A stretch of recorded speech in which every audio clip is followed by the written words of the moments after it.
چار دیکھیے، میرے غم خانے کی قسمت جب رقم ہونے لگی، لکھ دیا من جملۂ اسباب ویرانی مجھے، لکھ دیا من جملۂ اسباب ویرانی مجھے۔ غم خانہ انہوں نے اصل میں اپنے گھر کو کہا ہے۔ مرزا نے اپنے گھر کے حوالے سے اپنے بہت سارے اشعار میں اپنے گھر کو سیاہ خانہ کہیں لکھا ہے، کہیں غم خانہ لکھا ہے، کہیں کچھ اور لکھا ہے، لیکن جب بھی لکھا ہے تو کوئی خوشی والا انہوں نے مثال اپنے گھر کے حوالے سے نہیں دی ہے۔ تو غم خانے کا مطلب یہ اپنے گھر کو انہوں نے کہا ہے جس میں غمی ہر وقت برپا رہتا ہے۔ رقم کا مطلب ہوتا ہے، ایک تو رقم کا مطلب آپ جانتے ہیں کیا ہوتا ہے کہ پیسہ، روپیہ، لیکن یہاں پر رقم کا مطلب ہے لکھا جانا۔ میرے غم خانے کی قسمت جب رقم ہونے لگی، لکھ دیا من جملۂ اسباب ویرانی مجھے۔ من جملہ کا مطلب ہوتا ہے مل ملا کر، کل، انگریزی میں کہہ لیجیے تو ٹوٹل، اور اسباب کہتے ہیں سامان کو، اور ویرانی کا مطلب آپ جانتے ہیں جہاں پر کوئی آبادی نہ ہو۔ شعر کا مطلب کچھ یوں ہو سکتا ہے کہ جب قسمت لکھنے والے نے میرے سیاہ خانے کی قسمت لکھی تو ویرانی کے دوسرے سامان کے ساتھ مجھے بھی شامل کر دیا، اور اسی کا نتیجہ ہے کہ میں ویرانی کا تختہ مشق بنا ہوا ہوں، اور میری قسمت یہی ہے۔ اصل میں وہ کہنا یہ چاہتے ہیں کہ میں ایک جیتے جاگتے کسی انسان کی حیثیت میری نہیں ہے۔ میری حیثیت بس ایسے ہے جیسے کسی جگہ پر کوئی سامان پڑا ہوا ہوتا ہے جو نہ کچھ سمجھ سکتا ہے، نہ بول سکتا ہے، نہ اپنی بات کہہ سکتا ہے، نہ کسی کی بات سمجھ سکتا ہے۔ میں اسی طرح جو دوسرا سامان تھا اس میں مجھے بھی شامل کر دیا،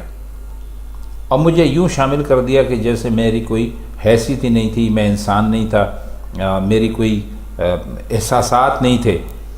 تو میں بھی جیسے میرا دوسرا سامان جو ہے وہ ویرانی کا تختہ مشق بنا ہوا ہے،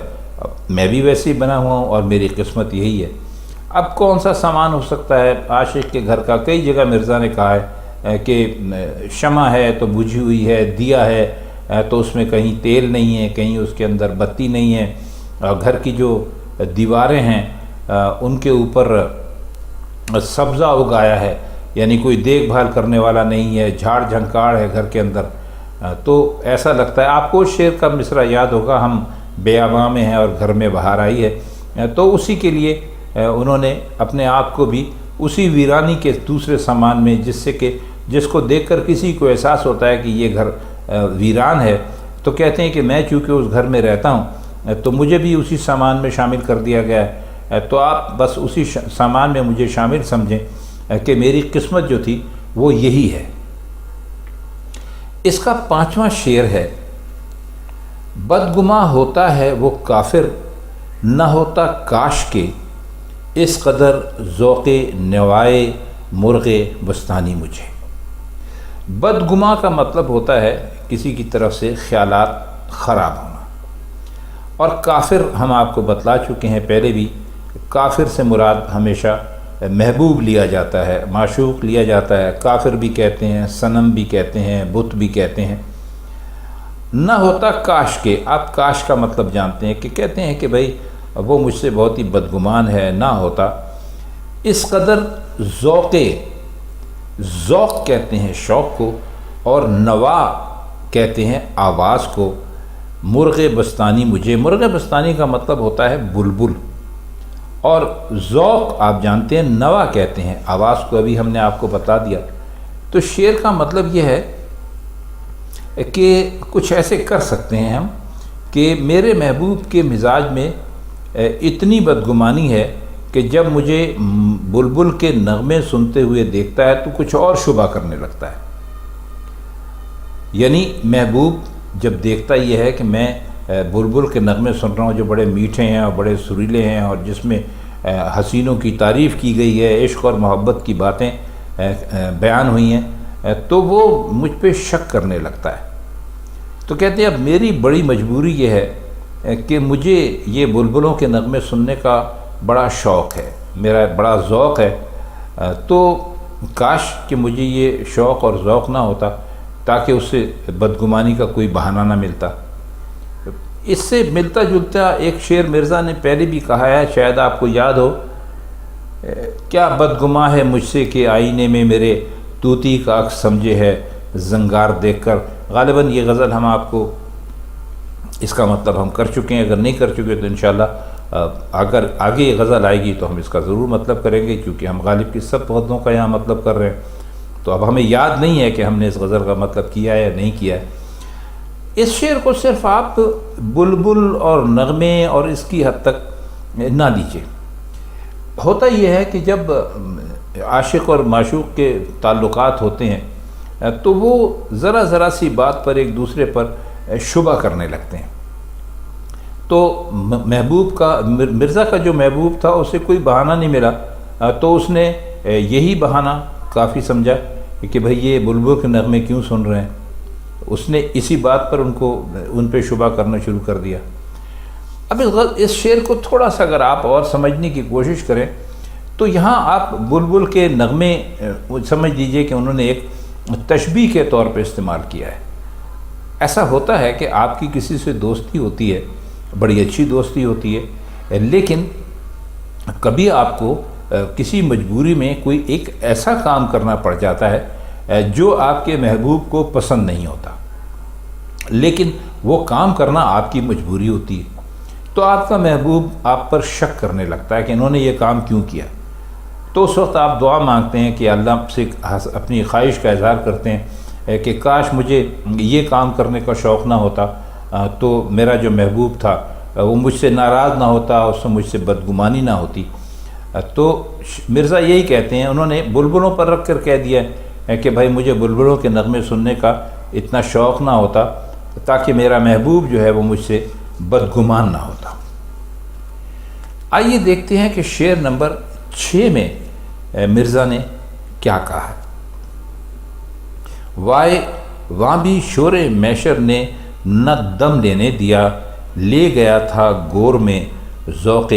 تن آسانی مجھے۔ وائے کا مطلب آپ سمجھ لیجئے یہاں پر ہائے، وہاں یعنی وہاں، پرانی اردو ہے، اس میں وہاں کو وہاں بھی بہت سارے لوگ لکھتے تھے، اب بھی لکھا جاتا ہے۔ اور شور محشر کا مطلب یہ ہے کہ حشر کے دن جو شور مچے گا۔ ظاہر ہے کہ ہمارا جو عقیدہ ہے اس کے مطابق جب ایک بہت بڑا میدان سجایا جائے گا جس میں لوگوں کا حساب کتاب کیا جائے گا اور اس کو قیامت کا دن کہتے ہیں، تو ظاہر ہے جب اتنے زیادہ لوگ وہاں موجود ہوں گے اور اپنی اپنی فکر میں ہوں گے، کسی کو ثواب کا اجر مل رہا ہوگا، کسی کو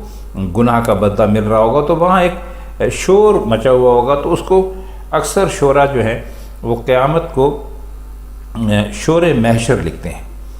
اور دم لینے دیا کا مطلب ہے کہ فرصت نہ لینے دی، اطمینان نہیں ہونے دیا۔ لے گیا تھا گور میں، گور کا مطلب ہوتا ہے قبر، اور ذوق ابھی ہم نے آپ کو بتا دیا شوق کو کہتے ہیں۔ اور تن آسانی، یہ لفظ جو ہے اس کا مطلب ہوتا ہے آرام طلبی، یعنی کوئی آدمی کوئی کام نہ کرے، ہر وقت لیٹا رہے، بیٹھا رہے اور ہر جگہ پر آرام تلاش کرتا رہے، تو اس کو کہتے ہیں کہ یہ آدمی تن آسان ہے۔ تو کہتے ہیں کہ مجھے یہ بڑا شوق تھا کہ میں تن آسان رہوں، مجھے کچھ نہ کرنا پڑے، کوئی کام نہ کرنا پڑے، تو یہ جو شوق تھا یہ مجھے قبر میں لے گیا۔ لیکن کہتے یہ ہیں کہ افسوس مجھے یہ ہے کہ وہاں قیامت کے شور نے مجھے دم نہیں لینے دیا اور اٹھا دیا۔ مطلب یہ کہ جب آپ آرام کر رہے ہوتے ہیں کسی جگہ پہ